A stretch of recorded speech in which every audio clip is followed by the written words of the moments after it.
Hey folks, you've gotten the first scenario assignment, and one of the requirements for this assignment is actually that it's going to be submitted in Microsoft Word.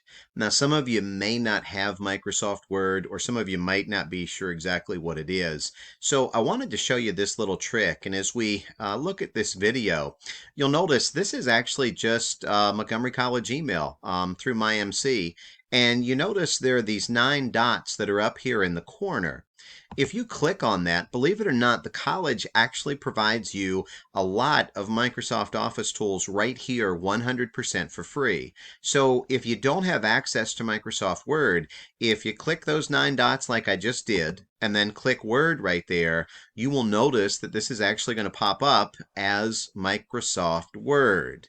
Now this might take just a quick second on this, but when it comes up, obviously all you've got to do is click on New Blank Document, and once this comes up, you can begin to type in and then ultimately save your scenario assignment. Just to recap on this, please make sure that you submit your scenario in Microsoft Office. And if you go into MyMC, here it is. It's just that easy to get free student access to Microsoft Office. Thank y'all and good luck.